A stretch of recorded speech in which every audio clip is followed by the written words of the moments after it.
Time now for Uncancelled.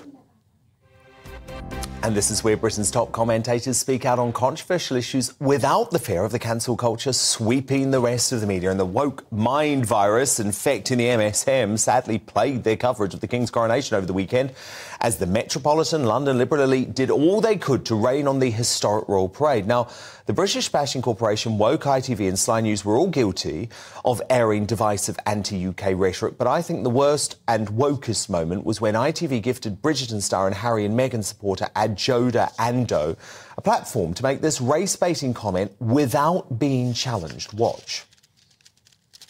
There is a bit of me that we've gone from the rich diversity of the Abbey to a terribly white balcony. I'm very struck by that.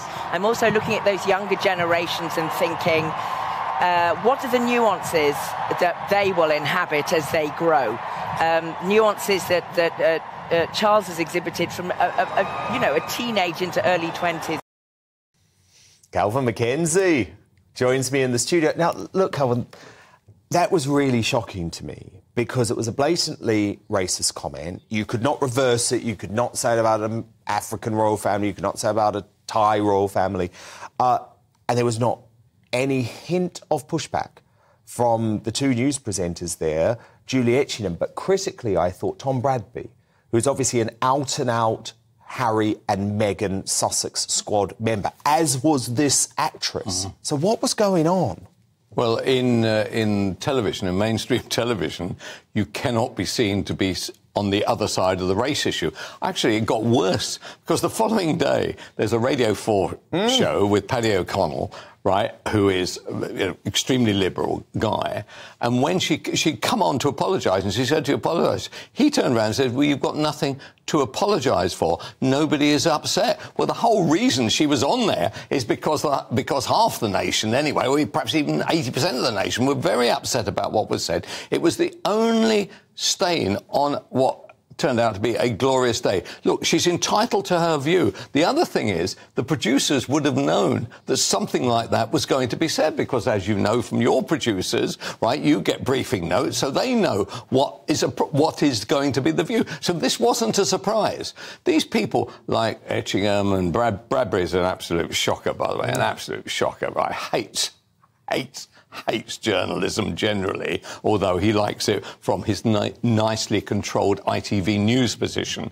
And so, actually, this was an error, but it's an error that they knew was going to be made. But they wanted somebody to say something rather nasty about it all, so just in case everybody came away thinking, what a lovely day that is. Yeah, they feel like they can't just have anything to celebrate the royal family now. It always has to come down to race and division. In some form or another. Which is so sad. Yes, and so because Meghan wasn't going to be there, which would turn out to be a triumph beyond triumphs, I hate to think what would have happened if Andrew was being booed. I honestly, I fear for what might have happened if Meghan had turned up. Because she wasn't there, well, let's invent one. And they asked this rather, I presume, rather nice lady to come on to give her views, and that way there's a big shadow then over the day, and, oh, well, job done, thanks very much. I know. And I think you're right to point out the BBC presenter, because that just shows you, doesn't it, the way that they think in there is completely different to how the rest of us think. They thought that what she had said was completely right and that no one was upset. I mean, how out of touch can the media elite be? Why would he say that? Why would he say nobody was upset? The reason she was on there is because specifically they'd invited her on because she wanted to add to what she'd said, to say, well, I'm very sorry, I didn't want to upset anybody, which is a very nice thing to say. He said, well, actually, you needn't have bothered. In that case, why did they have her on? The whole thing, the way that so thank God for GB News, to be honest with you, because I'm not sure these debates take place. They certainly won't be taking place at either ITV or Radio 4. They'll just pretend this hasn't happened. Whereas, obviously, if it was someone making a racist comment about a non-white person, they would be leading the charge with the pitchforks, you know, demanding that someone lose their job and that people be sacked. That's right. It's a very odd world we're in right now, and it's one of the reasons why nobody watches news programmes anymore, because they have got rid of probably 50 or 60% of the available audience. They've probably got 40% who quite angry about life generally, but actually, so the race issue is managed to even get into what was a glorious day. Look, Kelvin, though, there was a very big political story over the weekend too in the local elections. And I just want to show you this clip, actually, of Slippery Starmer doing his best impression of Neil Kinnock, the former Labour leader, who made an ill-fated prediction that Labour would win power after promising local election results. Watch. You didn't just get it over the line, you blew the doors up. And make no mistake, we are on course for a Labour majority at the next general election. Disaster for the Conservative Party. I've spoken about it all night. I'm not trying to deny that.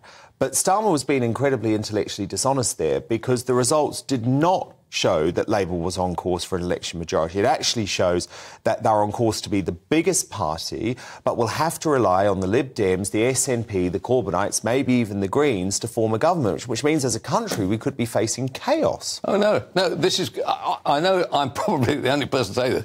In an odd way, this is great news, because if this is replicated in a general election... Yeah. Yes, you have an unstable coalition of a collection of, either Scottish numpties or rather odd Corbynites or whatever, all together. That would last about half an hour.